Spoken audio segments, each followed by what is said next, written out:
ഇനി എല്ലാവരും കാത്തിരിക്കുന്നത് അടുത്ത IPL വേണ്ടിയാണ്. അടുത്ത IPL മുന്നോടിയായിട്ട് മെഗാ താരലേലമാണ് നടക്കാൻ പോകുന്നത്. ഓരോ 3 വർഷം കഴിയുമ്പോഴാണ് ഇതുപോലത്തെ മെഗാ ഓപ്ഷൻ വരുന്നത്. അതുകൊണ്ട് എല്ലാ ടീമുകളിൽ നിന്നും 4 പേര് മാത്രമേ റീറ്റെയിൻ ചെയ്യാൻ സാധിക്കുകയുള്ളൂ. ബാക്കി എല്ലാ താരങ്ങളെയും ലേലത്തിലേക്ക് വിടണം. ഇപ്രാവശ്യം രാജസ്ഥാൻ ആരെയൊക്കെ നിലനിർത്തും? രാജസ്ഥാന്റെ റീറ്റെയിൽ ലിസ്റ്റാണ് നമ്മൾ ഇന്നത്തെ വീഡിയോയിൽ നോക്കുന്നത്. ഇത്തരം ക്രിക്കറ്റ് ന്യൂസിന് വേണ്ടി ഈ ചാനൽ മറക്കാതെ സബ്സ്ക്രൈബ് ചെയ്യൂ. രാജസ്ഥാൻ ടീമിൽ ഒരുപാട് മികച്ച താരങ്ങളുണ്ട്. അവരിൽ നിന്ന് 4 താരങ്ങളെ മാത്രം തിരഞ്ഞെടുക്കുക എന്ന് പറയുമ്പോൾ അത് ഈസിയല്ല. അതുകൊണ്ട് രാജസ്ഥാൻ ഇപ്പോൾ കൺഫ്യൂഷനിലാണ്. രാജസ്ഥാന്റെ ആദ്യത്തെ ചോയ്സ് സഞ്ജു തന്നെയായിരിക്കും.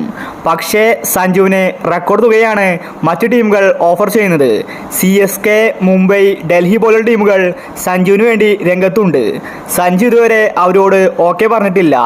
ഒരുപക്ഷെ സഞ്ജുവിന് മറ്റു ടീമിലേക്ക് ചേക്കേറാൻ പറ്റിയ സുവർണ അവസരമാണിത്. കാരണം മെഗാ ഓപ്ഷനാണ്. ഇനി സഞ്ജു വേറെ ടീമിലേക്ക് പോയിട്ടില്ലെങ്കിൽ രാജസ്ഥാന്റെ ആദ്യത്തെ ചോയ്സ് സഞ്ജു ആണ്. ഇനി ബാക്കിയുള്ള 3 താരങ്ങളെ നോക്കിയാൽ റിയാൻ പരാഗ്, യുസ്വേന്ദ്ര ചഹൽ, ജോസ് ബട്ട്ലർ, ഈ 4 താരങ്ങളെ ആയിരിക്കും രാജസ്ഥാൻ റിട്ടേൺ ചെയ്യാൻ പോകുന്നത്. മെഗാ ഓപ്ഷൻ ആയതുകൊണ്ട് ഒരു ടീമിൽ 4 താരങ്ങളെ മാത്രമേ നിലനിർത്താൻ സാധിക്കുകയുള്ളൂ. ഇനി ലേലത്തിൽ RTM കാർഡ് വഴി 2 താരങ്ങളെ വിളിച്ചെടുക്കാൻ സാധിക്കും. അതുകൊണ്ട് രാജസ്ഥാൻ ലേലത്തിൽ ജയ്സ്വാൾ, ബോൾട്ട് ഇവരെ RTM കാർഡ് വഴി വിളിച്ചെടുക്കും. ഈ 6 താരങ്ങൾ രാജസ്ഥാൻ ടീമിൽ സേഫ് ആയിരിക്കും. ഇവരെ മറ്റു ടീമുകൾക്ക് തൊടാൻ സാധിക്കില്ല. അതുകൊണ്ട് അടുത്ത പ്രാവശ്യവും രാജസ്ഥാൻ ടീമിൽ ഒരുപാട് മികച്ച കളിക്കാർ ഉണ്ടാകുമെന്നത് ഉറപ്പാണ്.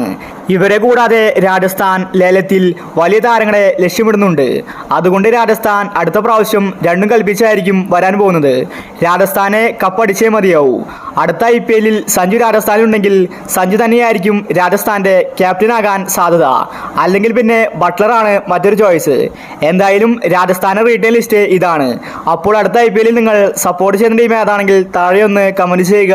ഇത്തരം IPL ന്യൂസിന് വേണ്ടി ഈ ചാനൽ മറക്കാതെ സബ്സ്ക്രൈബ് ചെയ്യൂ.